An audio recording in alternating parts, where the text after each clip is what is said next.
Hi everyone, hope you've all had a good day and okay and ready to listen to what I've got to speak on tonight. This is my first devotional message I've ever done before, so please bear with me and hope it goes well. So this evening we're looking at 1 Samuel chapter 2, and I'm going to concentrate on the first part, which is Hannah's prayer. As you probably already know, Hannah had been longing for a child for many years, which must have been a dark period for her, waiting for so long. But she trusted in God's power, as can be seen if we read 1 Samuel 1, verse 11, which says, "And she made a vow, O Lord Almighty, if you will only look upon your servant's misery and remember me, and not forget your servant will give her a son, then I will give him to the Lord for all the days of his life. No razor will even be used on his head." So she trusted God would do this miracle and knew he was the only one who could answer her prayer. And in time, Anna did have a son, as we know, named him Samuel, saying, "Because I asked the Lord for him." So Anna then goes on to dedicate Samuel, and then she gives him to the Lord for his whole life. So around the time of the dedication, Samuel would have been around 3 years old, because he'd just been weaned. So we're at a point where Anna's about to leave her son Samuel to Eli, who would take care of him. And I can imagine this must have been a really difficult thing for Anna to think of doing, especially from a mother's point of view. It must have been heart-wrenching, and even from a father's point of view as well, but especially from her point of view, she'd been barren all these years, was given a child, and then she was going to give him away again.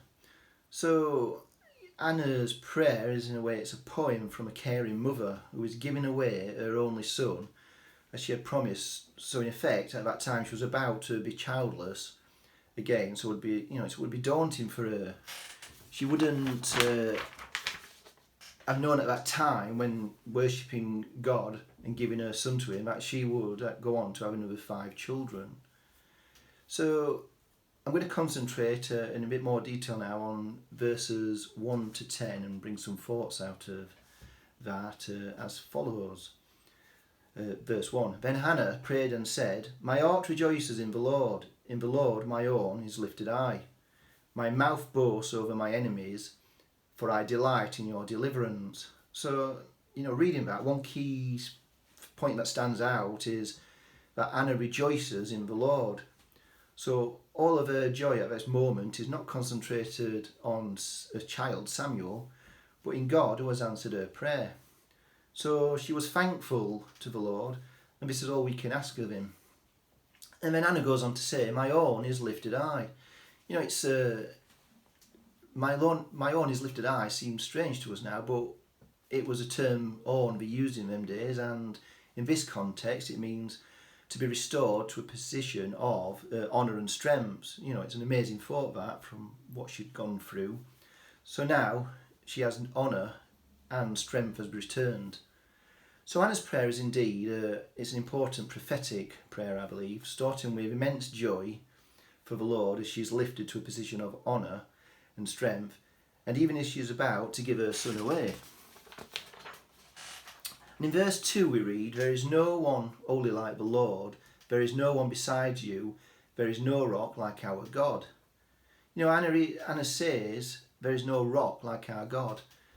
This is a metaphor depicting the strength and stability of God, and would have provided a source of security for the people at that time. If you've ever been anywhere, like Froggatt Edge near Fox House, which looks a bit like that, it's an ideal place for practicing rock climbing. But if you're looking at it from, looking up at the rock face, it stretches high, it's massive, solid and immovable. So if this is God, is our rock, he doesn't change and nothing phases him. It's got a thought here from that about the rock is, when you're going through a tough time in your life, this could be a loss of a loved one, a work issue, a rough period in your marriage, or you could be feeling lonely, isolated, especially during COVID-19. Where will you turn to for your help? So, it is a crazy world right now. Everything seems turned upside down, unprecedented times. nothing's we've seen of the likes of before, and there's so much confusion and chaos, and for some people this confusion and chaos is their constant. But in the middle of all this confusion, God is the rock, solid, stable and immovable. So no matter what the problem is, if we're aligned with God, we will be standing on solid ground. I'm going to move now on to verse 3. And this says, "Do not keep talking so proudly, or let your mouth speak such arrogance, for the Lord is a God who knows, and by him deeds are weighed." So here I believe Anna is saying that God knows your heart, your deepest thoughts, and if you see Psalm 139, 1-6, you get a better understanding there what this means, and indeed read the whole of that psalm because it's really interesting. So if this is reassuring to know that God knows you so well, he sees all, he knows your every thought. And then I'm going to move now on to verses 4 and 5. "The bows of the warriors are broken, but those who stumbled are armed with strength.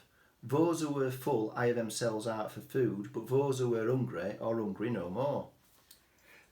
She who was barren has borne 7 children, but she who has had many sons pines away."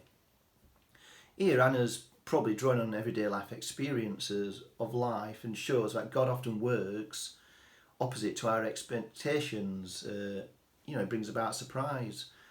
And it's reassuring to know that God can turn things around for us. He can do the miraculous. And this speaks of God's love for us, I believe. In times of difficulty or despair, when all seems to be going wrong, if you put your trust in God, you can pull through. I've just got a little thought on this, an example. So I'm just thinking, a young family near Christmas, they've not got much money, they're on the breadline, they've got 2 young children. And, at that stage where you're thinking, where's the next meal coming from? We've got no presents. All hope seems lost. When there's a knock on the door. And the local church has brought them a food parcel and even some presents for the children. Wow, even if they're not Christians, that must seem a miracle to them. So, this is surely God working in an amazing way as he turned up at just the right time. That is God's love in a time of despair. And just quickly, God does answer our prayers, but sometimes it's not what we expect, and we just need to leave that with God because he only knows. And now on verses 6-8, it says, "The Lord brings death and makes alive. He brings down to the grave and raises up. The Lord sends poverty and wealth. He humbles and he exalts. He raises the poor from the dust and lifts the needy from the ash heap. He seats them with princes, and he has them inherit a throne of honour. For the foundations of the earth are the Lord's, on them he has set the world." So here I think Anna is making a declaration of life and death, prosperity and poverty, and then she goes to speak on of the solid base of the dry land that man lives on as a solid foundation that God has provided for us. That is, it's actually talking about the ground, what we sow and reap, that God has provided. And then I'm going to just quickly move on to verses 9 and 10. And Anna says, "He will guard the feet of his faithful servants, but the wicked will be silenced in the place of darkness. It is not by strength that one prevails. Those who oppose the Lord will be broken. The Most High will thunder from heaven. The Lord will judge the ends of earth. He will give strength to his king and exalt the horns of his anointed." So verse 9 talks there, guards his feet, and I think that's, travelling during this time in Israel was mainly on foot, so it would have been difficult and hard on the feet. So, it's guarding their feet. And then further on it goes on about strength. So the strength of man is so limited, but when God is in the equation, it is by God. So it's not by our might that Anna announces that man shall prevail. It's by God, the power of God. And then just a brief point on verse 10, because you could do a study on each one of these alone, but it's there Anna is speaking prophetically And, whether she knows it or not, it is possible maybe that Anna was predicting the coming of Christ. Just an interesting thought there. So, from this prayer that Anna brings as a song of praise, I can summarise the following. It's a prayer of joy to the Lord, and she has been restored to a position of honour and strength. It is trust and faith despite not knowing what will happen next. She speaks of God knowing our every thought, as you can read in Psalm 139, 1-6. She declares God's strength and stability, one we can turn to in all this confusion, especially during COVID-19. And she speaks of how God can turn things around. That seems impossible. And then I've just got a few closing thoughts here on what I've just read. It's amazing is that Anna was so prophetic and provides us with key foundations that God has laid down to this day and forever. He's our rock, solid, unmovable, and our safety, refuge, fortress, and defence against attack. As Anna's longing was to have a child and waited on the Lord through a dark period, and he fulfilled this. Donna and I can't relate to this particular situation that Anna went through, but we do know couples who have gone through this pain, longed to have children, trusted in the Lord in prayer, and just as it was about to give up, he answered their prayers after waiting a long time and abundantly with children. So I just think, so trust in the Lord, even if you are in a difficult season, no matter what it is. With God on your side, you will get through it. And as we've seen with Anna, when God answered her prayer. So thank you for listening to this, and I hope it's, this brief outline of Anna's prayer has given you some food for thought. So enjoy the rest of your evening and have a blessed week. Thank you. Bye.